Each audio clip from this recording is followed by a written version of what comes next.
Have you ever wondered if there's some kind of secret logic?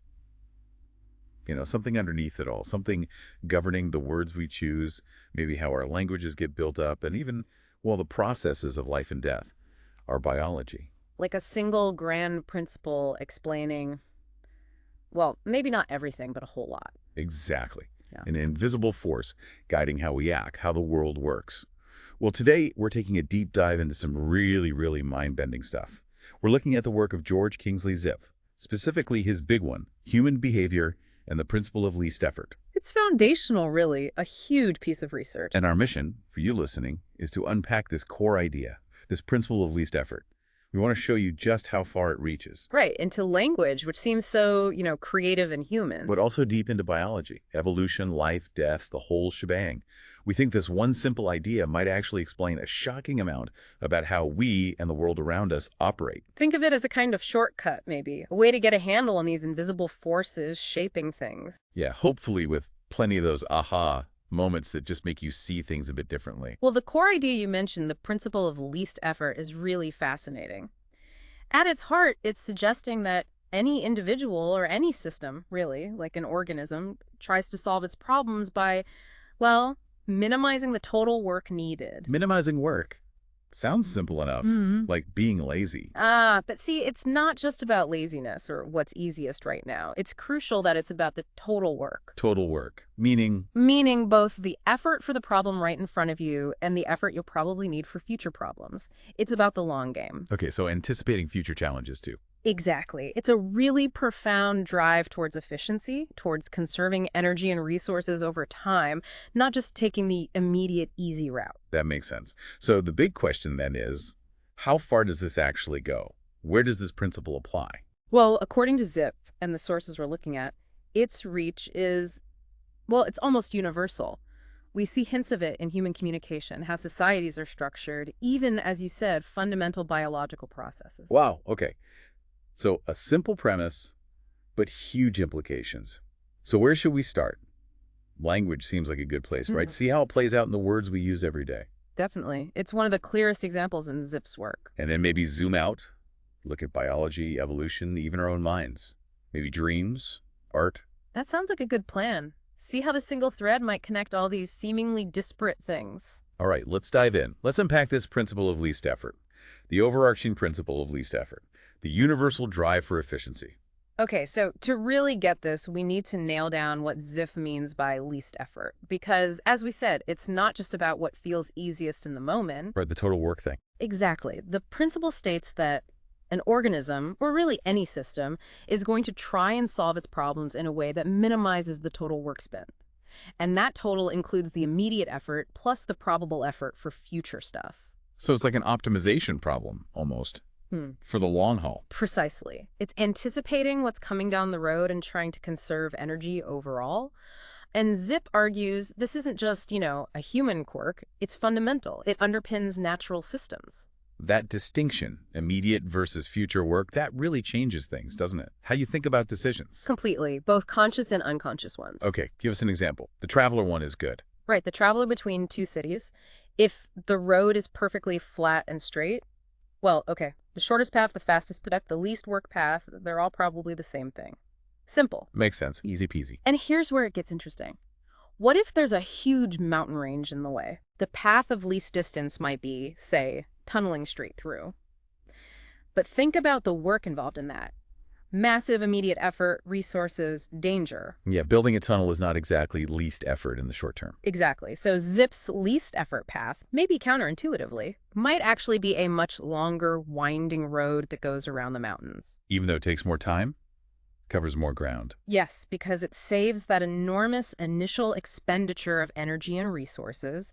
It minimizes the total work over the entire journey, even if the immediate distance is greater. The longer route is actually the more efficient one overall. That's a fantastic illustration. It flips the script on what easy means. It does. And it suggests that even really complex human decisions, maybe strategic ones, are often driven by this kind of unconscious calculation of future probable work. Like in wartime. You mentioned flying munitions. Yeah, exactly. Imagine deciding to fly supplies over those mountains we just talked about. It seems incredibly costly, difficult, uses loads of fuel right now. Definitely a huge immediate effort. But it might be justified because of the future probable work it saves. Maybe it avoids a prolonged ground battle, saves lives, saves resources down the line. So the big upfront cost is actually minimizing a potentially far greater future cost. Precisely. It's not a failure of efficiency. It's a sophisticated calculation to minimize total effort in the long run. A very practical, almost cold calculus. And there's a key theoretical bit here that makes this whole principle work, that gives it structure.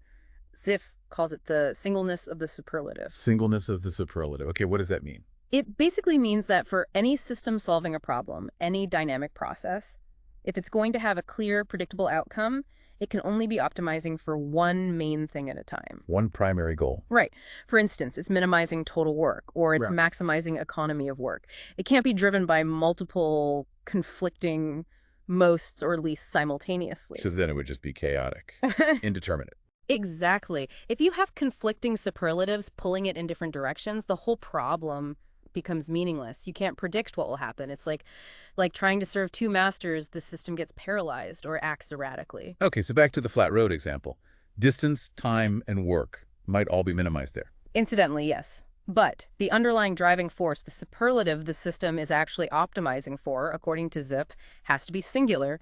Maybe it's minimum work, and the others just happen to align in that specific case. Got it. So there's one main driver, even if other things fall into place as a result. It gives a kind of directionality to things. A clear direction, exactly. And this principle isn't static. It's not a fixed state. It leads to constant dynamic adjustment. Also, Zipf uses this great phrase, jobs seek tools and tools seek jobs. jobs seek tools, tools seek jobs. Okay, like supply and demand. Sort of, but more dynamic. It means the jobs, the objectives or needs a person or system has determine the tools, the means or resources they use. Makes sense. If I need to hammer a nail, I look for a hammer. Right. But conversely, the tools you have available can also influence the jobs you take on. Ah, okay. If all I have is a hammer, maybe everything starts looking like a nail. Huh. Maybe. Or think about it systemically. It's a continuous feedback loop. Needs shape resource use, and available resources shape what needs can be met or even conceived of. Can you give an example of that dynamic adjustment? Sure. Think about a car manufacturer. In peacetime, their job is making regular cars for consumers. Their tools, factories, workers, supply chains are all geared for that. Standard business. But then, say, a war starts. The national job changes drastically.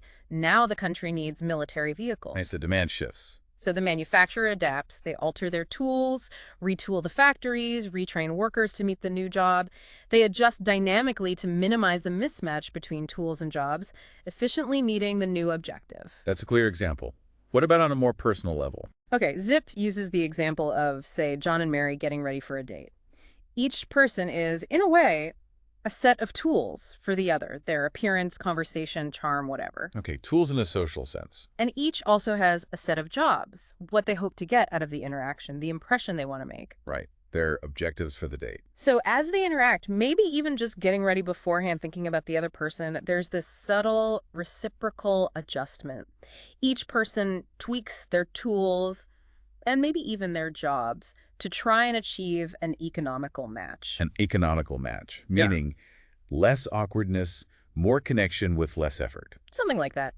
Aiming for the most mutually beneficial outcome with the least social friction or wasted effort. It's a constant, often unconscious tuning process. Wow. Applying economic principles to dating, that's something. Well, if you view the individual, like John, as this incredibly complex system of pathways for energy and matter. Okay, getting very biological now. And all these paths, from the automatic internal ones like digestion or your heartbeat, which are pretty fixed. Stereotyped, you could say. Right. To the external interactions, walking, talking, deciding what to wear for that date, they can all, theoretically, be seen as paths of least effort. All of them. Even thinking. Potentially, yes. This provides a framework, a unifying theory to understand all behavior.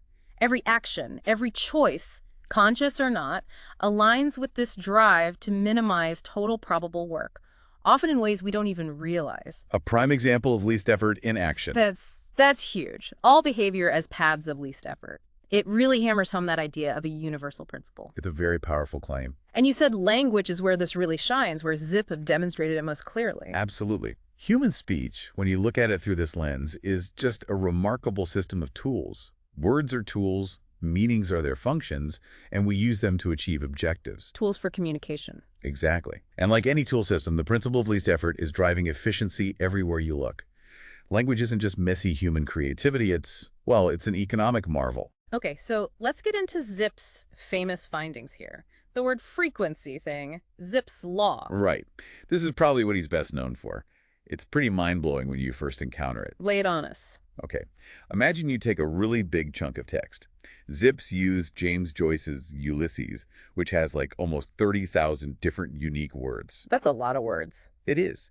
Now, you simply count how many times each unique word appears in the text. Okay, frequency count. Simple enough. Then you rank the words. The word that appears most often gets rank 1, the second most frequent gets rank 2, and so on, all the way down to the words that only appear once. Ranked ordered by frequency. Got it. Now, if you plot this, if you put the rank on one axis and the frequency on the other, you get this incredibly consistent pattern. It forms a hyperbolic curve. A specific mathematical shape. Yes.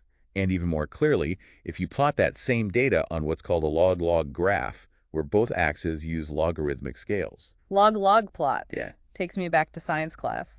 Yeah. But what you see is amazing. The data points form a nearly perfect straight line, sloping downwards at an angle of roughly 45 degrees. A 45-degree slope on a log-log graph. Why is that significant? Because mathematically, that slope represents an inverse relationship where the rank of a word multiplied by its frequency is approximately a constant. So rank times frequency equals a constant, or RxF equals C. R times F equals C, Zipf's law. That's the one. And this isn't just some statistical fluke found in Ulysses. It holds true for basically any sufficiently large text in almost any language. Different authors, different genres, different eras, you find this same pattern. Wow. So it's like a natural law for language. It really looks like it. And it reveals something profound about the economy of language. It means a tiny, tiny number of words, think the, of, and a, are used incredibly frequently. They do a massive amount of the communicative work. The heavy lifters. Exactly. And then you have this huge tail of words that are used very, very rarely. It's not random. It's a highly organized, highly efficient distribution of labor among words.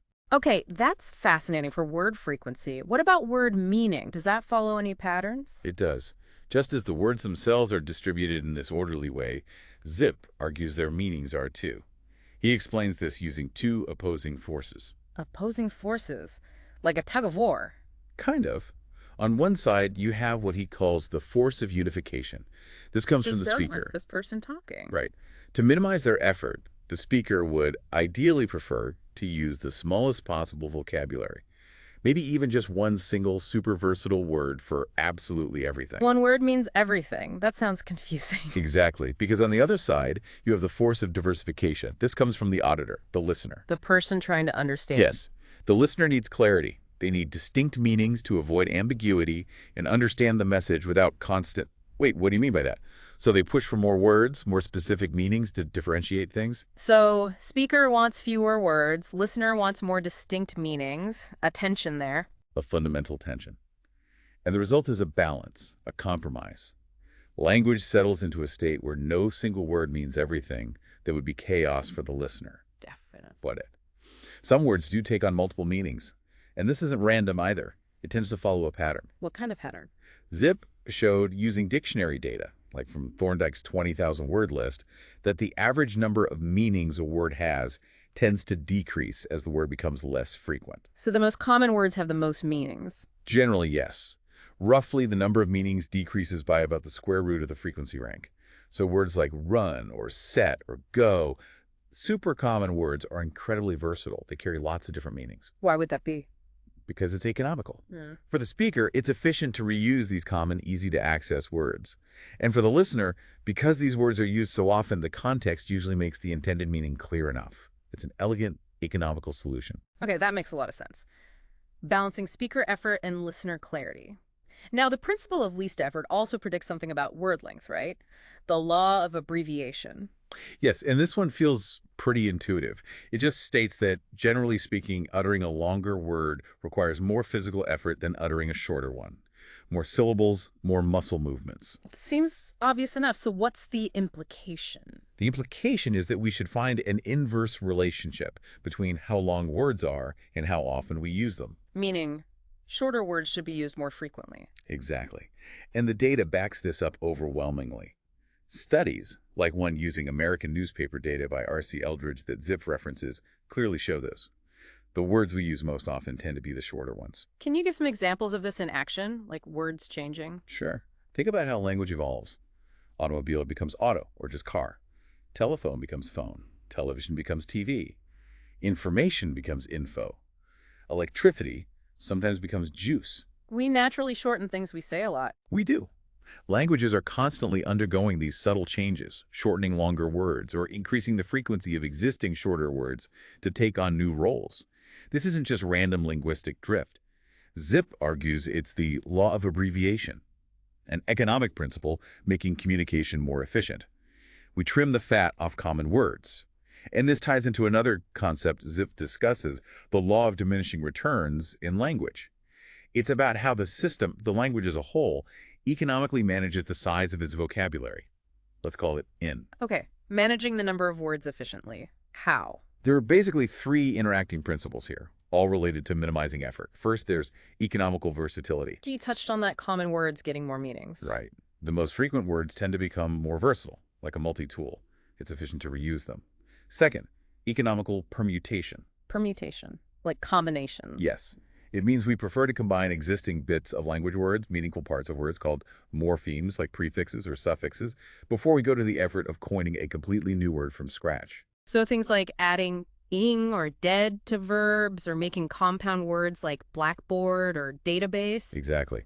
Inflection and compounding are prime examples. We build on what we already have because it's less effort than total invention. Makes sense. What's a third principle? Economical specialization. This happens when a particular combination, a permutation, gets used so frequently for a very specific task that it becomes more efficient to just create a single specialized word or unit for it. Ah, so the compound word eventually becomes its own single word, maybe, or a shortcut emerges. Precisely. If the combined form is used constantly, it becomes economical to streamline it into a specialized tool, like going to becoming gonna in informal speech, or a technical term arising for a frequently discussed complex concept. So versatility, combination, and then specialization when needed. It's a whole system for managing vocabulary efficiently. Okay, we've covered word frequency, meaning length. Yeah. What about the sounds themselves, the building blocks? Right, the phonemes, the basic distinct sound units of a language, like the B sound versus the P sound in bat and pat. Yeah. Here's another amazing efficiency indicator. Most languages operate with a surprisingly small inventory of these phones, typically somewhere between 20 and 60. Only 20 to 60 distinct sounds to build all those thousands of words. That's right. You don't find languages with hundreds or thousands of phones. It points to a fundamental economy in the phonetic system itself. It has to be learnable and producible with reasonable effort. So having a limited set of sound building blocks is actually more efficient. Immensely efficient. Permuting this small set of sounds allows us to create a vast vocabulary. It's an incredible balance between having enough distinct sounds to make different words, but not so many that it becomes impossibly hard to learn or articulate. Wow. And are there even finer efficiencies within the sound system? Yes, even really subtle ones. For example, some studies, Zipf sites, looked at vowel length before voiced versus voiceless consonants at the end of a word. Like the A sound in cab versus cab. B is voiced, P is voiceless. Exactly. They found that vowels tend to be slightly longer before the voiced consonants, like B, D, G. Now, it's also noted that these voiced consonants are often slightly less frequent in English than their voiceless counterparts. B, D, K. Okay, so less frequent sound, slightly longer vowel. It suggests a negative correlation, another subtle economy potentially minimizing articulatory effort while maintaining clarity. Every little bit of the system seems tuned for efficiency. It really does seem like language is just saturated with these least effort principles, from the grand patterns down to tiny details of pronunciation. And does this start early, like when kids are learning to talk? It seems so. Zipf points out that the fundamental harmonic law, that 𝗟𝗲𝗵𝘃𝗃 thing for word frequency, actually applies even to the total vocalizations of young children. Even before they're really using proper words, like babbling. Yes, from around 22 months up to 7 years, including babbling and what might sound like gibberish. This suggests those underlying forces, unification and diversification, the drive for communicative efficiency, are operating right from the start. Wow, so kids are instinctively optimizing their communication attempts. It appears that way. It's guiding their exploration of sound and meaning. And Zipf has a take on the actual origin of speech too, right? Linked to this. He does. It's a fascinating, almost starkly simple idea. Think about a baby crying. Initially, it might just be a physical reaction, colic, hunger, or whatever. A reflex. But, Zipf argues, the moment that baby discovers that a specific cry gets a specific response from its mother, maybe one cry means I'm hungry, another means I'm uncomfortable. Ah, the cry starts to have a distinct meaning, a function. Exactly. That cry, that single sound used to achieve a specific objective, get mom over here, has, in that instant, become rudimentary human speech. It's a single sound, a single meaning, discovered as an efficient solution to a problem, least effort to get needs met. So the origin of speech is basically discovering the most efficient way to make someone else do something for you using sound. In a nutshell, yes. A very economical solution. And there's a parallel here with biology. Zipf brings up the law of recapitulation, the old idea that an individual's development mirrors the species' evolution. Ontogeny recapitulates phylogeny. Right, I remember that from biology class, though it's debated now, isn't it? It is, but Zipf uses the analogy for language. He observes that as a child develops their language, the proportion of really old, short, basic words in their speech tends to decrease relative to their growing vocabulary. So they rely less on just the super common words as they learn more. In proportion, yes. And this, he suggests, mirrors the historical evolution of the language itself, the species' tendency towards greater efficiency and refinement of its linguistic tools over time. The child's learning path reflects the language's history. 3. From language to the biology of behavior, a unified principle.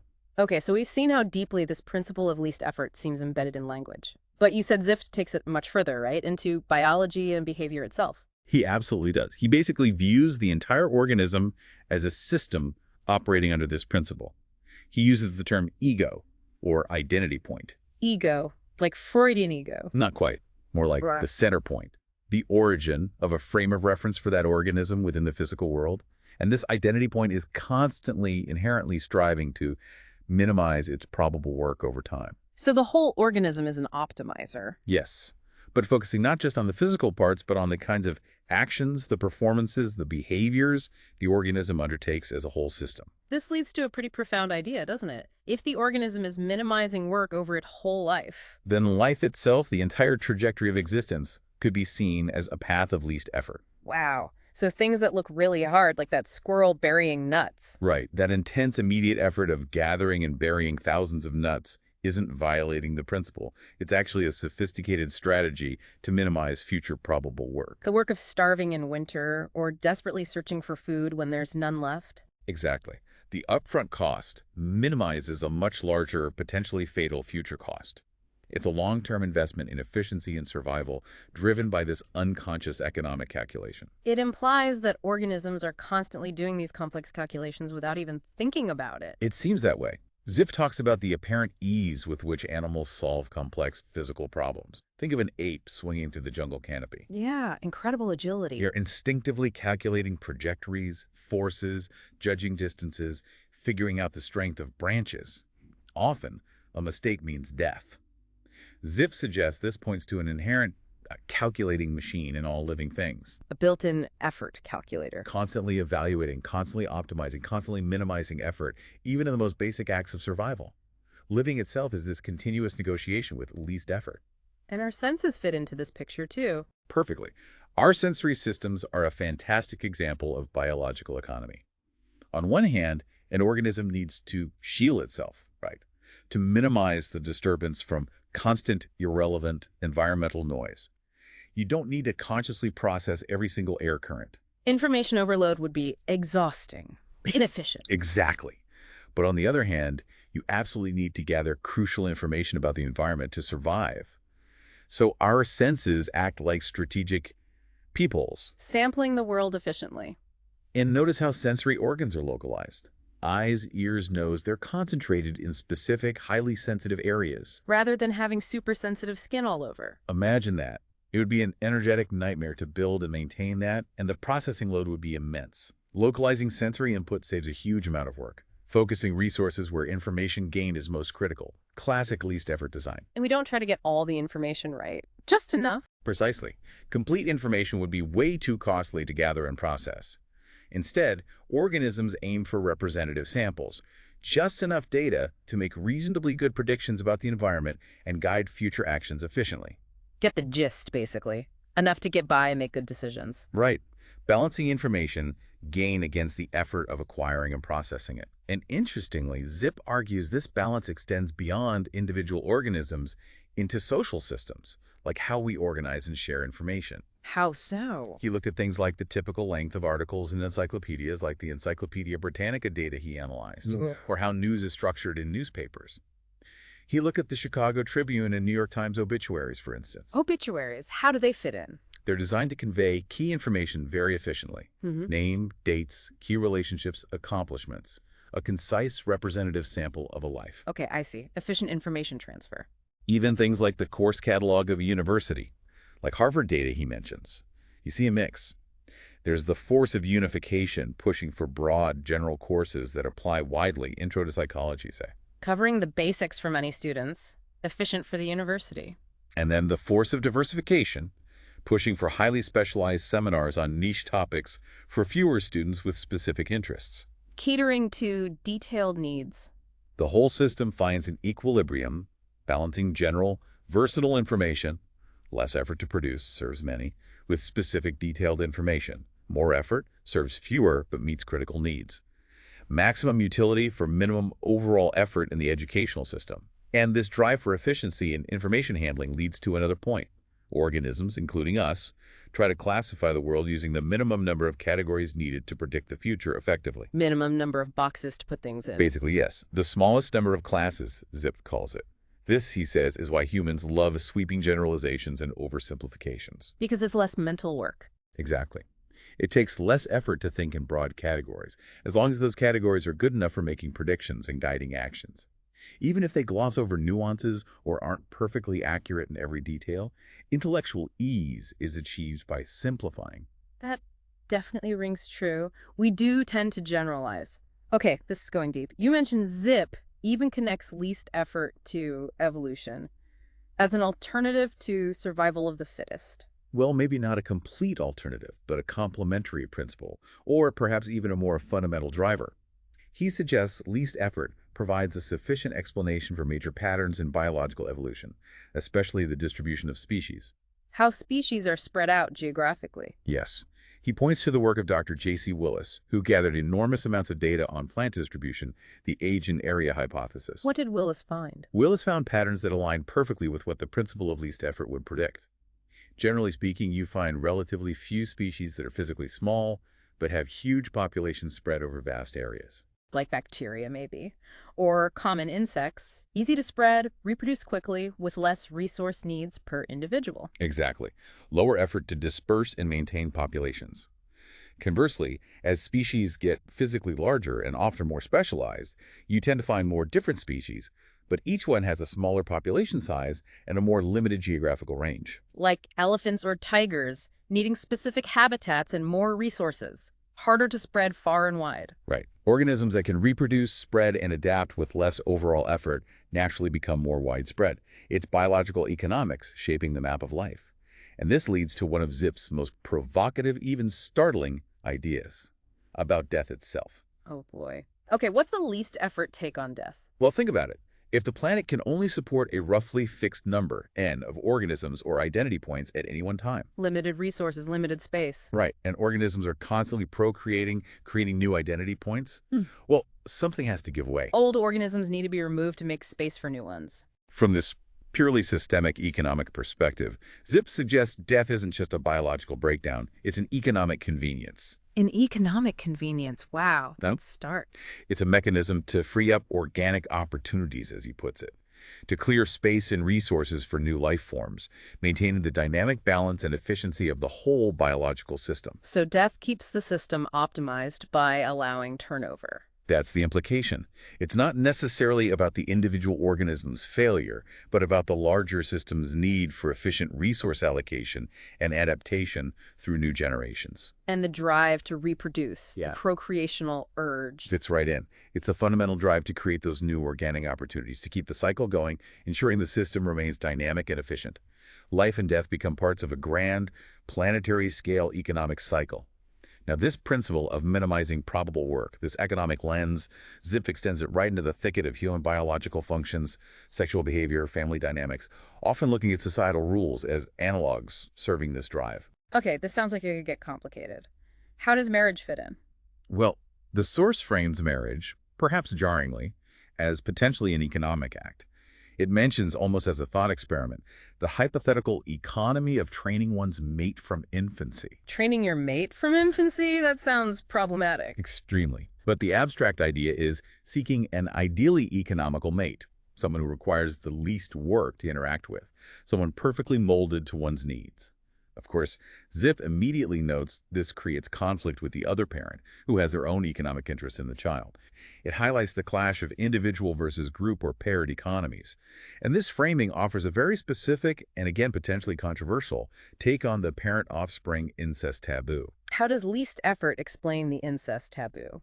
Zipf views it not primarily as a moral rule or just a biological safeguard against genetic issues, but as a social economy, a rule serving the group's larger economic interest. How so? What individual desire is it frustrating? The source suggests it frustrates the individual's potential desire to use their own offspring as an ideal mate.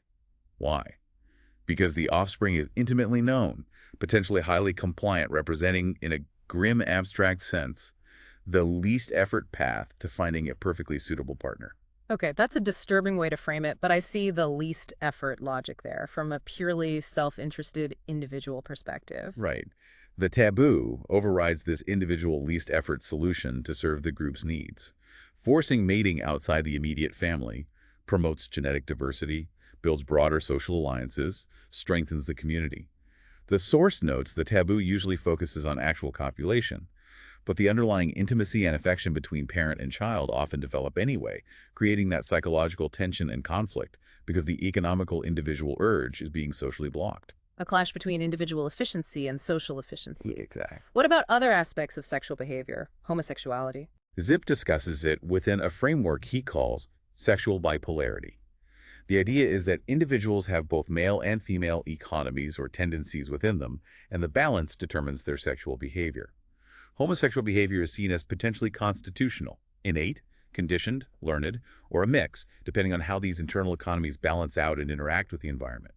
Again, it's an attempt to place it within an economic framework of internal drives seeking expression with least effort, not a moral judgment.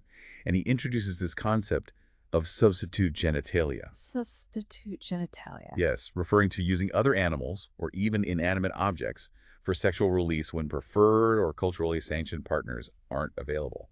It's presented as a stark example of the organism finding an economic solution, the path of least resistance, to satisfy a powerful drive in a restrictive environment, however unconventional. A pragmatic, if uncomfortable, view of satisfying urges. Very pragmatic.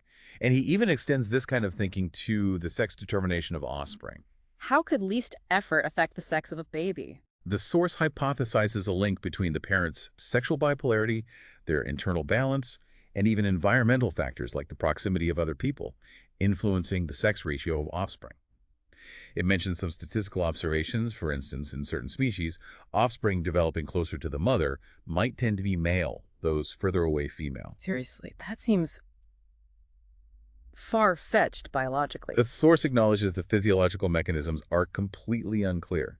It's more of a theoretical extension, suggesting maybe even this fundamental biological outcome could be subtly influenced by these pervasive economic pressures seeking balance and efficiency in the system.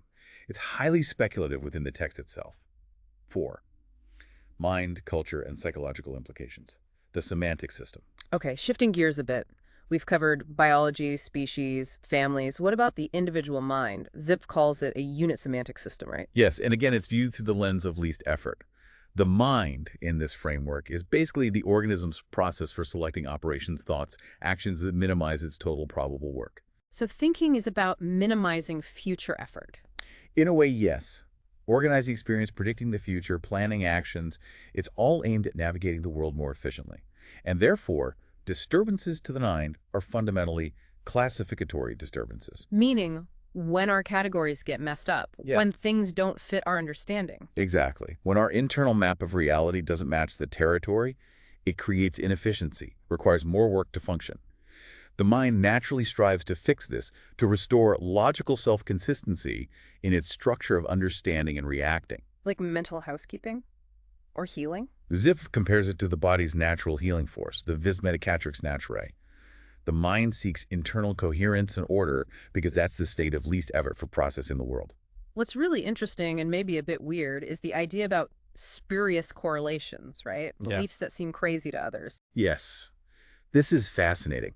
Zipf argues that if a particular belief or explanation works for the individual, meaning it helps them predict things satisfactorily and fits logically within their existing mental framework, then it doesn't matter how objectively wrong or idiotic it might seem to an outsider.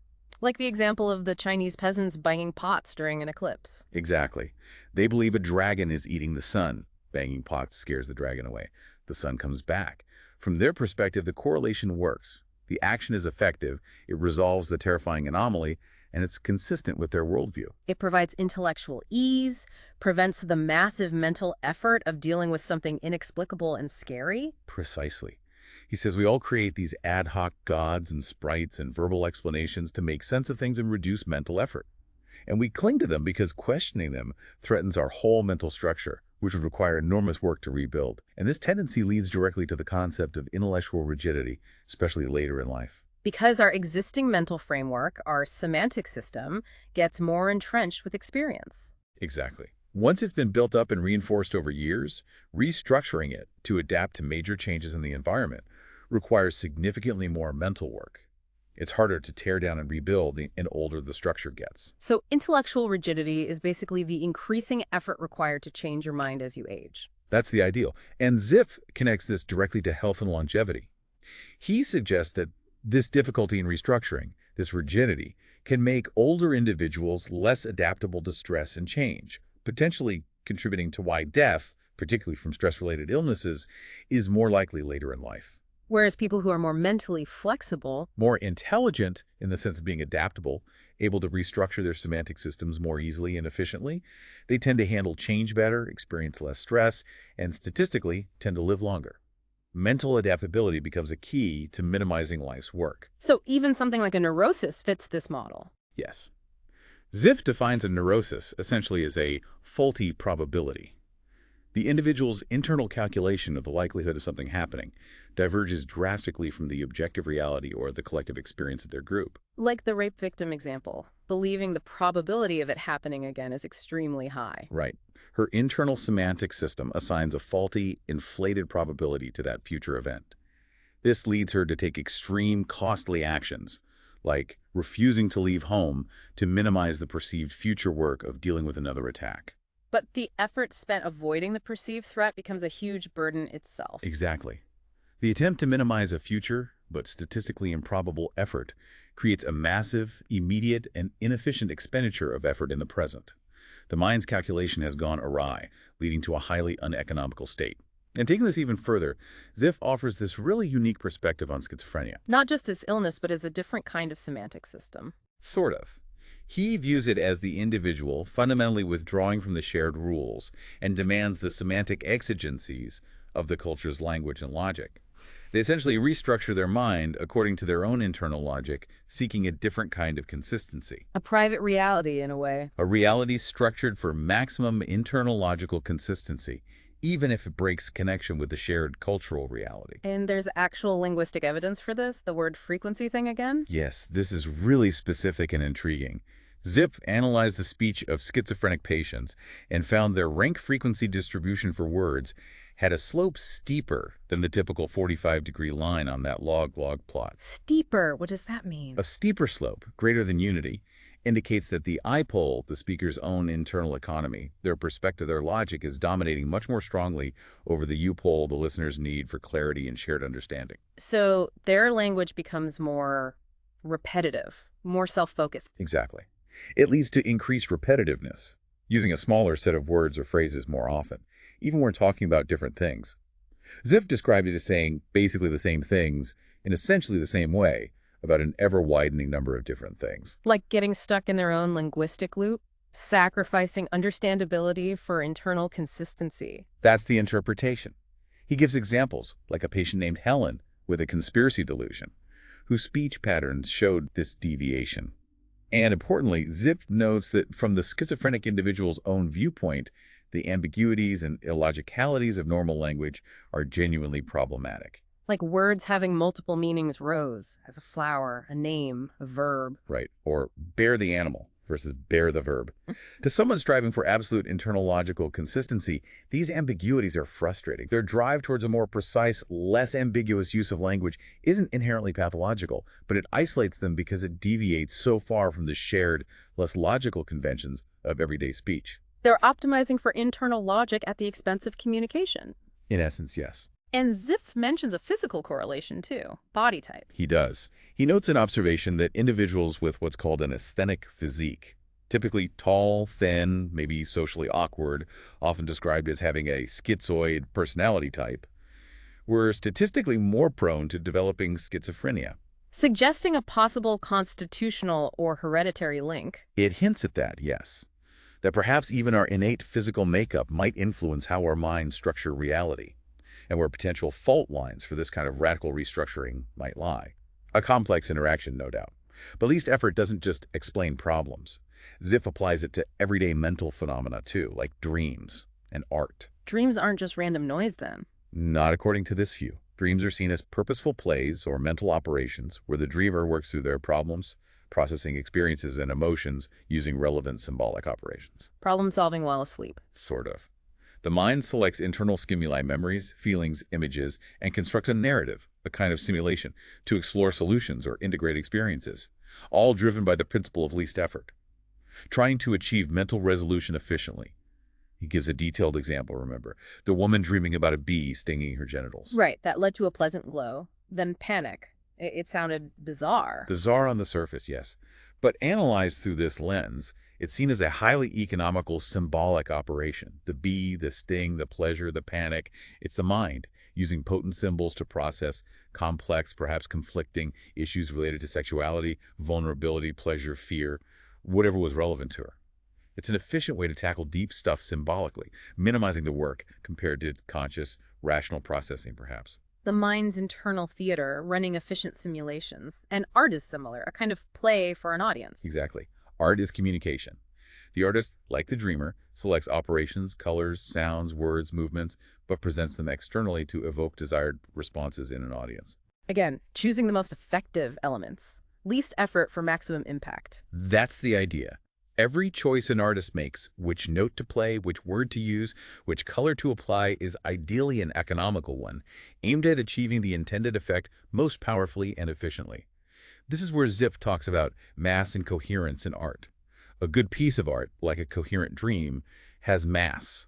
It focuses effectively on the important themes or problems it's addressing. It doesn't waste effort on irrelevancies. Makes sense. A well-structured story or painting feels focused. And think about a great play, like Hamlet. Why is it so long? Why so many words, characters, scenes? Because the themes are complex, the emotions are deep. Yes. Zipf would say that Shakespeare had to use that large, complex permutation of language and action, because no smaller, simpler combination available in the language could adequately evoke the incredibly nuanced and powerful response he was aiming for. The length and complexity were necessary for the desired effect, the most economical way to achieve that specific, profound goal. So complexity isn't inefficient if it's necessary for the job. Precisely. It's about the right amount of effort for the intended outcome. And even music follows this. You mentioned Mozart. Yes. Studies Zipf cites looked at things like the number of musical intervals between repetitions of the same note in a Mozart concerto. And guess what? It followed a Zipfian pattern, like word frequency. Remarkably similar, yes. An orderly distribution suggesting underlying economic principles. Other studies found inverse relationships between how long notes are held and how frequently they appear, and orderly distributions of notes by pitch. Even the abstract language of music seems structured by these drives for efficiency and balance. That's truly amazing. It's everywhere. Zipf also makes this interesting distinction between our private symbolic world and the shared cultural symbolic world. Private symbols, like personal meanings for things. Exactly. We all have objects, places, ideas that hold a unique, intense, almost sacred meaning just for us, beyond their ordinary cultural significance. He gives the example of a widower whose rose garden becomes imbued with this deep private holiness linked to his lost wife. Something intensely meaningful only to him. Right. And he suggests that psychotic individuals often become isolated because they get lost in these private symbolic worlds. Their personal system of meaning becomes all-consuming and disconnects from the shared, culturally agreed-upon meanings needed for communication and social function. Their private economy detaches from the collective one. A breakdown in shared symbolic currency. So wrapping all this up, what's the ultimate takeaway? Zipf talks about the art of one's own living. Yes. In a way, the greatest application of this principle, the highest form of this art, is how each of us navigates life. It's about selecting social roles, behaviors, ways of being in the world that we can perform with the least overall effort while still being meaningful and functional within our culture. Finding your niche. Finding the path where you can contribute effectively without burning yourself out unnecessarily. Kind of. It's about achieving a dynamic, personal optimization within the social framework. Living your life as efficiently and meaningfully as possible according to your own nature and the constraints of your environment. A continuous, unconscious striving for an economical existence. Outro. So we've really journeyed through this, haven't we? From the nitty-gritty of word frequencies and phonetics. Yeah, all the way up to evolution, the meaning of death, how our minds work, even dreams and art. And it all seems connected by this single, incredibly powerful idea. Right. The principle of least effort. Minimizing total probable work. It really is incredible to think that maybe all living action is at its root, this process of classifying and reacting to the world in the most efficient way possible. With language acting as this fundamental code, this system we use to make those classifications and correlations. Human speech isn't just unique. It's like a specialized, super efficient version of a universal organizing principle found throughout nature. It suggests that this drive for orderliness, for efficiency, isn't just out there in physics, but it's deeply ingrained in us, in our behavior, our biology, our very existence. Always striving, maybe unconsciously, for that maximum efficiency, that minimum effort. Constantly optimizing, adapting. So maybe something for you, the listener, to think about. Next time you choose a word, maybe, or decide which way to walk, or even just notice a pattern in nature. Ask yourself, what effort is being minimized here? Is it immediate effort or future effort? And what might that reveal about the hidden economies shaping your own life, shaping the world around you moment by moment? How could this principle be playing out in your own decisions, your habits, maybe even your big life choices? Consciously, or maybe, more likely, unconsciously. Something to chew on. The hidden drive for efficiency and everything.